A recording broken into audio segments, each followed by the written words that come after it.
For today's themes analysis, आज का सबसे पहला टॉपिक है करगी is Nepal's first woman prime minister. So 73-year-old former chief justice who backed the protesters has to appoint cabinet oversee polls. So President Ramchandra Paudel dissolves Nepal's parliament, accepting a key Gen Z demand. Nepal President Ramchandra Paudel appointed former Chief Justice Sushila Karki as the country's new Prime Minister and dissolved Parliament on Friday, as days of political turmoil showed signs of abating in the Himalayan nation. He also announced fresh elections on March 5th, 2026. Mr. Paudel administered the oath of office and secrecy to Ms. Karki at a brief ceremony. According to the Office of President, Mr. Paudel dissolved the House and set the elections date at the recommendation of the newly appointed Prime Minister. So, Ms. Karki, 73, the first woman Chief Justice of Nepal, is now the country's first woman Prime Minister, following hectic meetings that began late on Thursday. Mr. Paudel on Friday evening agreed to dissolve the parliament, a key demand of Gen Z protesters who brought down the government of KP Sharma Oli on September 9. Ms. Karki will soon form a cabinet that will oversee the elections. So, इसका जो geopolitical context है ये important है. Geopolitical basis पे जो importance hold करता है ये जो आपका नेपाल है उसमें जो भी तख्ता पलट हुआ है, जो टर्मोइल हुआ है, जो भी क्राइसिस हुआ है एंड प्रोटेस्ट हुए हैं by the Gen Z following the Gen Z demands. So this holds a very significant importance for India also, since it is a neighboring nation, so it might cause some security problems also and security breach, also some form of trespassing also in the country's area via borders. Let's move on to next topic. So next topic है आपका retail inflation quickens to 2.1%, ending 9-month drop. So retail inflation broke 9-month declining streak in August, quickening to 2.1% from 1.55% in July 2025. According to the official data, the inflation in August was marginally higher than the lower bound of the Reserve Bank of India comfort band of 2% to 6% for retail inflation. So the rate of the retail inflation had been declining every month since November 2024. The data released by the Ministry of Statistics and Program Implementation on Friday showed that the inflation in the food and beverages category remained flat in August at 0.05% compared with 5.3% in August last year. What additionally they have said? So retail inflation of India rose to 2.1%, जो कि हम पहले discuss कर चुके हैं in August 2025 after 9 months of the decline. That was up from 1.55% in July. यानी last जुलाई में जो अगर देखा जाए 2025 की जुलाई में 1.55% था, जो कि अब 2.1% रिटेल इन्फ्लेशन हो चुका है. अब रिटेल इन्फ्लेशन जीडीपी में क्या इंपॉर्टेंट रोल प्ले करता है? Now this is the important. तो बात करते हैं अगर रिटेल इन्फ्लेशन की, तो रिटेल इन्फ्लेशन बेसिकली ये एक बहुत ही सिग्निफिकेंट रोल प्ले करता है in shaping a country's GDP, because it directly affects both the consumption and investment, यानी consumption plus investment both are affected.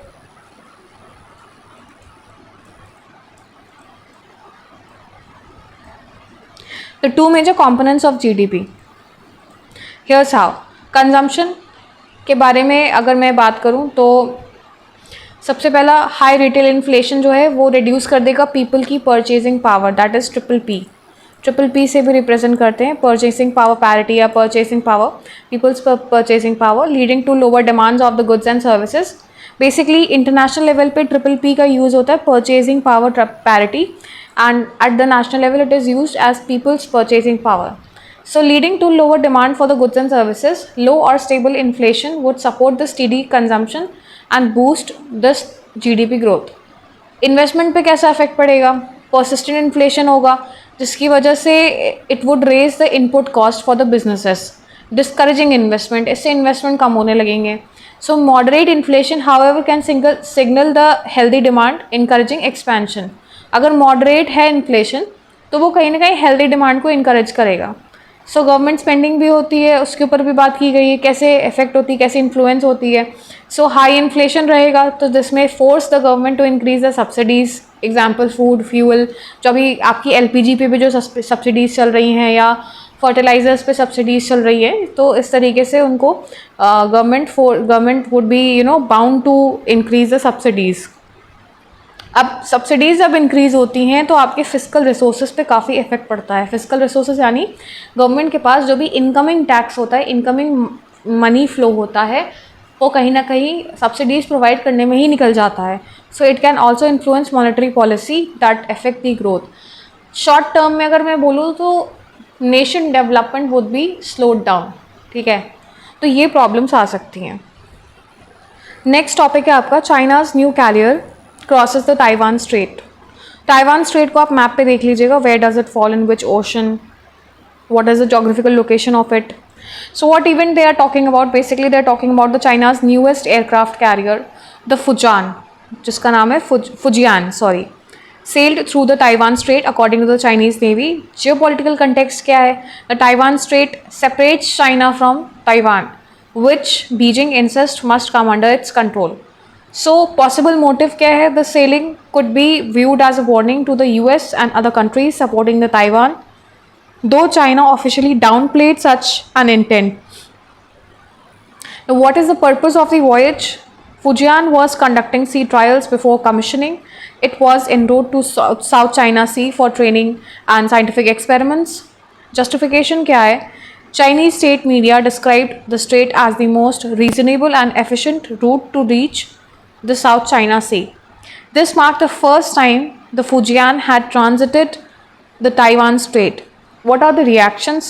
The US Navy frequently sends warships through the strait to counter the Beijing's claim.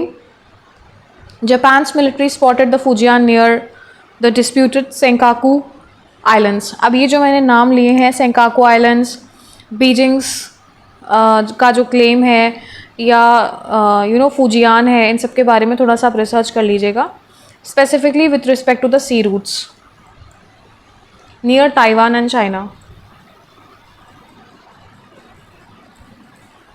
So next topic है आपका India votes in favour of UNGA resolution on Palestinian state.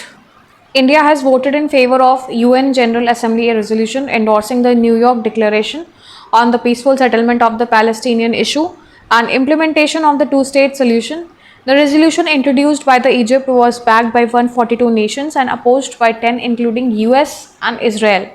So with 12 abstentions, it urged collective efforts for a sovereign, independent and viable Palestinian state. अब UPSC के relevance में मैं बात करूं तो India का जो कांस्टेंट सपोर्ट है with respect to Palestine and alignment with the multipolar diplomacy, उसकी वजह से जो यूएस एंड इंडिया में है उनके रिलेशंस में क्या इफेक्ट पड़ेगा, आप उसका एक एनालिसिस रिपोर्ट तैयार कर लीजिएगा. Then an emphasis on peaceful conflict resolution की भी बात हो रही है. So this is very important with respect to India stands on Palestine state issue. Basically इसका जस्ट ये है कि दे वांट कि पैलेस्टीन को एक स्टेटहुड मिल जाए, एक कंट्री डिक्लेयर कर दी जाए, so that it is out of the clutches of Israel. Next topic है आपका Russia Belarus start military drills as West watches warily. So what is the basic context of the event? Russia and Belarus began major joint military drills on Friday, raising security concerns in Europe. Exercises are condemned, that is Zapad, West, and are scheduled to run until September 16. So scale of drills क्या है? Russia deployed ships, submarines, aircraft and ground troops, including the armored vehicles. Exercises cover a wide area including the Baltic Sea, Arctic Ocean and Belarus. The Russian Defense Ministry said drills involved practicing the repelling airstrikes and ground offensive. Western concerns क्या है? NATO's eastern members, particularly the Poland and the Baltic states, are on high alert. Poland accused Moscow and Minsk of the escalating tensions by conducting the drills so close to NATO borders. So Poland said it would hold joint drills with NATO allies in response. So Western analysts worry exercises could serve as cover for future aggressive actions. So numbers and readiness की अगर हम बात करें तो NATO estimates about 40,000 Russian troops that may be involved. Russia, however, claims the drills are purely defensive and not targeted at all on anyone. अब उसका regional impact क्या होगा? Recent incidences, including the Belarus violating Polish airspace, have further heightened the tensions. NATO says it is closely monitored that the drills to ensure deterrence and defensive readiness on its eastern flank. So, अगर हम in short case के बारे में बात करें तो Russia Belarus का जो ड्रिल है that is somewhere a major concern for the it is triggering the vigilance in NATO states. So this is somewhere important with respect to international relations and security.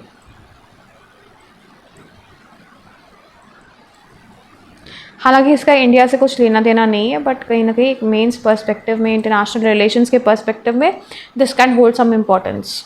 आगे चलते हैं next topic. So next आपका topic है India's manuscript reflect the journey of humanity, says Modi. Prime Minister Narendra Modi emphasized the importance of digitizing India's vast repository of ancient manuscripts, calling them a reflection of the journey of humanity. Speaking at the International Conference on Reclaiming India's Knowledge Legacy Through Manuscript Heritage, he highlighted that digitization would help curb intellectual privacy and piracy also, as India's traditional knowledge has often been copied and patented abroad. So Modi noted India possesses over 1 crore manuscripts with more than 10 lakh already digitized, and urged collaboration between the government and the private organizations will accelerate the process. So he linked the initiative to India's vision of Swadeshi and Atmanirbhar Bharat, underlining the manuscripts' significance in the knowledge, science and learning. Modi stressed that while many manuscripts were lost, those that remain are invaluable. He also announced that Gyan Bharatam portal, a digital repository to preserve and share the manuscripts, would be there. India is collaborating with the Thailand, Vietnam and Mongolia, strengthening the cultural ties through shared heritage. Next topic है आपका India's Russian oil imports is the top priority, says US envoy designate. So US envoy designate to India Eric Garcetti stated that ending the India's import of Russian oil is the top priority for Washington. He emphasized that the Biden administration views reducing Russian energy revenues as essential to countering Moscow's action in the Ukraine. Garcetti noticed that the US president has been critically clear and that halting I'm literally sorry, call आ गया था, so I would read it again. So Garcetti noted that US president had been crystal clear and that halting Russian oil purchases is a precondition for advancing US-India negotiations, including free trade agreement. US Commerce Secretary Howard Lutnick added that America expects India to align with its global partners on energy security, while acknowledging India's heavy dependence on energy imports and national interest-driven procurement policies. US officials maintained that New Delhi must gradually diversify away from the Russian crude. So India, however, has repeatedly defended its oil purchases from Russia, citing affordability and energy security needs. The issue remains a key strategic and diplomatic challenge in US-India relations. Property rights, tribals and gender parity gap. So if we talk about the basic context written around the International Day of the World's Indigenous Peoples, this discusses about tribal women property rights and statutory gaps and judicial interventions. की issues क्या highlight किए गए हैं? सबसे पहले तो patriarchy की बात कर रही है ये जो एडिटोरियल है, एंड कस्टमरी प्रैक्टिसेस की भी बात हो रही है यहाँ पर. Tribal women face gender discrimination in inheritance and property rights. Customary law often excludes or restricts the women's right, leading to inequality. Now, legal framework की अगर हम बात करें तो constitutional safeguards की भी बात है, where it talks about the 5th schedule, protection of tribal lands, PESA Act, PESA Act 1996 empowers Gram Sabhas in scheduled areas, and Forest Rights Act 2006 that recognizes the rights of the forest dwellers. So, despite these, women's property rights remain underprotected. So, judicial developments की अगर मैं बात करूँ, Supreme Court judgments, example Madhu Kishwar versus the state of Bihar 1996 highlighted need for gender equality but balance with customs. So recent cases भी आए हैं उड़ीसा से, झारखंड से, छत्तीसगढ़ से, where they show women are demanding the equal rights in the tribal property. So challenges क्या है? Conflict between customary law versus the constitutional rights. Women rights often subordinated to community interest, and lack of awareness and enforcement in the tribal region is a major cause of concern. Way forward क्या है? There should be a balance between the tribal autonomy and the gender justice. Legal reforms भी कुछ होने चाहिए जहाँ पर sensitization in the scheduled areas होना चाहिए. Then strengthening of digitization, recording of the women's land rights, encourage gram sabhas to ensure inclusive decision making. तो ये सब कुछ ऐसे वे फॉरवर्ड जो हैं आपके एज अ सोल्यूशन बताए गए हैं कि इनकरेज करना चाहिए ग्राम सभास को to ensure inclusive decision making. So relevance with respect of to UPSC GS paper 1 में आपका रोल ऑफ वुमेन आ जाता है, ट्राइबल सेक्शन सोसाइटीज़ आ जाती हैं, सोशल जस्टिस आ जाता है, तो उसका कहीं ना कहीं ये पार्ट है. So you need to make notes out of it because this is very important. Next आपका टॉपिक है the RTI's shift to a right to deny information. अब ये जो है this is the last topic of the day. Basically they are talking about the RTI act via the digital personal protection act that have weakened the transparency. So by amending the section 8(1)(j) the scope of personal information has been broadened, allowing the denial of most public records even when public interest is at stake. So this undermines the accountability, hampers the anti-corruption efforts, and facilitates the secrecy in governance. Citizens risk losing access to essential information such as the pension details, contracts, and government decisions. So the author stresses that the citizens and media must challenge these changes to protect the transparency, democracy, and constitutional right to information. So कहीं ना कहीं ये mains perspective से काफ़ी important है. सो आप इस पर नोट्स बना लीजिएगा with respect to conceptual clarity and also what should be the way forward and what solutions should be there adopted by the government to ensure transparency and avoid the corruption efforts. So that's all for the day. Here I end my analysis. Thank you and have a nice day. I request you to like, subscribe and share my channel.